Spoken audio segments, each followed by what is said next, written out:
बातें तो आपने भी किसानों की आय दोगुनी करने के, बेरोजगारों को, युवाओं को नौकरी के आपने किए थे ना, उसी को तो मुद्दा बना रहा है पूरा विपक्ष। दीपक झा, यहाँ तो सब देने की कोशिश हो भी रही है, प्रयास भी हो रहे हैं। आपने तो जहां वादा किया वहां तक आप नहीं निभा पाए। हिमाचल का उदाहरण दे रहे थे राजीव जी। पूजा जी, सबसे पहले मैं बताना चाहूंगा, भाजपा प्रवक्ता हिमाचल का उदाहरण दे रहे थे। हिमाचल का खजाना इन्होंने लूट के बर्बाद कर दिया। ये आंकड़े आपके पास भी है कि देश में सरकार के पास कितना कर्जा बढ़ गया भारत सरकार का। जहां 155 लाख करोड़ था, वहां लगभग 300 लाख करोड़ के आसपास तो कर्जे भारत सरकार ने बढ़ा दिए। तो हर राज्यों में जहां जहां भाजपा की सरकार रही है, उन राज्यों के खजाने को इन्होंने लूट लिया।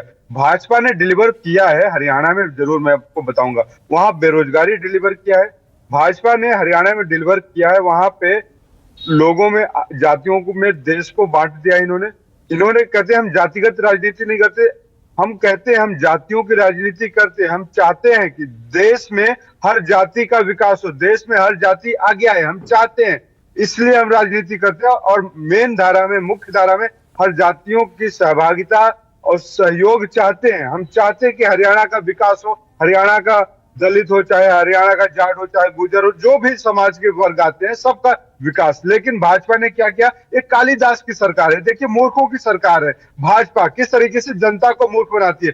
10 सालों से डबल इंजन की सरकार चल रही है पूजा जी। पिछले 10 सालों में इन्होंने देश को लूटा, हरियाणा की युवाओं को लूटा, महिलाओं को लूटा। और जिस गैस सिलेंडर की बात कर रहे थे भाजपा प्रवक्ता, 1200 रुपए का इन्होंने दिया। अब ये कहते हैं कि हमने अपने घोषणा पत्र में लागू किया कि हम 500 का देंगे। अरे भैया, आपको रोका किसने था? आप 6 साल पहले दे देते, 5 साल पहले देते, 1 साल पहले दे देते, किसने रोका था? ये कमाल का लॉजिक नहीं है? आपको थोड़ी हंसी आती है पूजा जी की नहीं इनके इस लॉजिक से कि हम 500 रुपए का सिलेंडर देंगे? अरे यूपी में दे दीजिए, आप मध्य प्रदेश में दीजिए, छत्तीसगढ़ में दीजिए 500 का, जहां पे आपकी सरकार है वहां पे दीजिए। तो ये तो वाइस वर्सा ये सवाल आपके लिए खड़ा हो जाता है। आप एमएसपी पर गारंटी की आप बात कर रहे हैं, आप ओपीएस बहाली की बात कर रहे हैं। हरियाणा, हिमाचल में तो आप वादा कर भी चुके हैं, सरकार भी आपकी आ गई, उसके बाद भी नहीं दे कर पा रहे ओपीएस बहाल। मैं वही कह रहा हूं कि वहां का जो सिस्टम है उस पर काम कर रहा है, लगा हुआ है। अभी 1 साल की सरकार हुई है, आप देखिएगा एक दिन में नहीं होता, लेकिन आने वाले 4 सालों में जो भी हमने वादे किए हैं घोषणा पत्र के हिसाब से सारा का सारा वादा पूरा होगा। चाहे हिमाचल हो, चाहे कर्नाटक हो, चाहे तेलंगाना हो, जहां भी हमारी सरकारें हैं वहां पे जनता के साथ किए हुए वादों को हम पूरा करेंगे। बात आती है हरियाणा की, भाजपा ने क्या किया बताइए ना। बेटी बचाओ बेटी पढ़ाओ के नाम पे जो बलात्कारी राम रहीम था उसको पैरोल देते हैं, चुनावी समय पे बार बार देते हैं।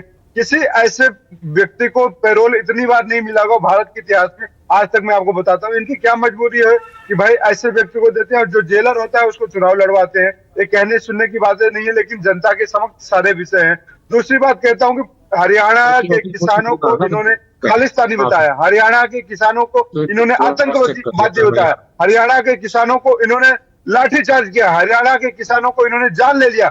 और आज हरियाणा के किसानों ने दिखाया कि सरकार को किस तरह से झुकाया जाता है। जिसको इन्होंने खालिस्तानी आतंकवादी बताया था, उन्हीं के सामने झुक के किसान बिल वापस लिया। तो हरियाणा का किसान, हरियाणा का युवा, हरियाणा की लड़की, हरियाणा की महिला, इन सब ने समझ लिया कि भाजपा सरकार जो है देश विरोधी सरकार है, हरियाणा विरोधी सरकार है, जिन विरोधी सरकार है। ये सिर्फ और सिर्फ कुछ चुनिंदा लोगों के लिए काम करती है, जिनके पॉकेट भर रही है। हरियाणा का विकास जवाब दीजिए राजीव जी। आप उन्हें कहते हैं कि वो दलित विरोधी हैं, ये तो आपको कह रहे हैं आप देश विरोधी हैं। दीपक झा, नहीं, हम नहीं कहते हैं दलित विरोधी है। अरे बिल्कुल, शैलजा मामले को लेकर आपने बिल्कुल यही कहा। मैंने वही तो बोला, आपने मेरी बात काट दिया। हम नहीं कहते हैं दलित विरोधी है, ये तो कुमारी शैलजा कहती हैं दलित विरोधी। अच्छा, उनके ऊपर आपत्तिजनक टिप्पणियां कौन करते हैं? कांग्रेसी लीडर करते हैं ना, हमने तो नहीं करी ना। हमने तो सांत्वना दी उनको। हमने तो कहा कि अगर ऐसा बुरा लग रहा है आपको, इतने बुरे हालात में आप चल रही हैं, तो आप सोच लीजिए, विचार कर लीजिए, जहां सुरक्षा मिल सकती है वहां जाइए। हमने कहा इस बात। तो ये कोई भारतीय जनता पार्टी नहीं कह रही है। रही बात देश की, मुझे लगता है इस बात पे तो किसी को गारंटी देने की जरूरत ही नहीं है।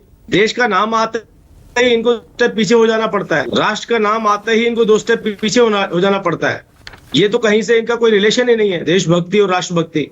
यहाँ पर केवल और केवल माइक्रो लेवल पर लोगों को बरगला के राजनीति करने की जो नीति इनकी है, वो नीति भी बहुत लंबे टाइम तक कारगर साबित नहीं होगी। कर्नाटका में करके इन्होंने देखा, खाम बनाया इन्होंने, याद है ना आपको? खाम बना करके कर्नाटका में चुनाव जीता। उस टाइम भी हम बोलते थे ये खाम भारी पड़ेगा। इसीलिए मैंने अभी थोड़ी देर पहले बोला कि हम गैर जाट और जाट की राजनीति में नहीं पड़ते हैं, हम सबको समान रूप से लेते हैं। इसलिए हमारा नारा भी यही है, हरियाणा एक, हरियाणवी एक, सबका साथ सबका विकास। तो फिर क्यों शैलजा वाले मामले में क्यों आप बार बार दलित नेत्री आप कर रहे थे? एक महिला का, एक नेता का अपमान हुआ, ये समझ में आ रहा था, लेकिन दलित शब्द जोड़ना वो क्यों जरूरत पड़ गई आपको? अपनी पार्टी में आप ऑफर देने लग गए। और जो आपने टिकट बंटवारा किया है, क्यों उसमें जातियों का ध्यान नहीं रखा जाता? भाई पूरा रखा जाता है। नहीं, ये तो शैलजा जी से पूछिए ना आप। अगर ये उनको दलित नेता नहीं मानते तो हम भी नहीं मानेंगे। इन्होंने पूर्व प्रदेश अध्यक्ष थे, उनके गर्दन तोड़ दी थी उनकी, वो भी तो दलित नेता थे। तो दलित के साथ ऐसा व्यवहार करेंगे तो भारतीय जनता पार्टी और कुछ करे ना करे, उनको सुरक्षा तो दे सकती है। बाहें खोलकर आप सबका स्वागत करेंगे तमाम कांग्रेसियों का। दीपक झा बोलिए।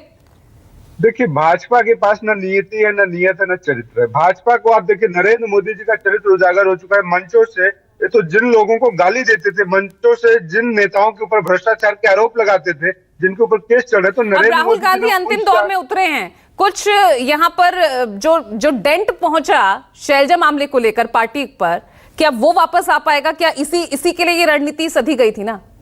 देखिए, अंतिम दौर नहीं। राहुल गांधी जी ने कहा है कि हमारे जीवन का अंतिम क्षण तक देश के हित में रहेगा, जनता के साथ रहेगा। तो जब तक जीवन है तब तक राजनीति है। राहुल गांधी जी का स्पष्ट कहना है, हमारे यहाँ कोई इफ एंड बट नहीं। तो अंतिम दौर चाहे हरियाणा का हो, चाहे कहीं का भी हो, लेकिन शैलजा कुमारी जी ने बता दिया कि मैं कांग्रेस तो इसमें निवास शर्मा यहाँ पर कांग्रेस और बीजेपी ठीक है, मेन फाइट में है। तमाम बड़े नेता इस वक्त मैदान में जुटे हुए हैं। ठीक है दीपक जी, मैं निवास शर्मा का रुख कर लेती हूँ, लेकिन केजरीवाल साहब कहाँ हैं? अंतिम दौर में दिख नहीं रहे हैं।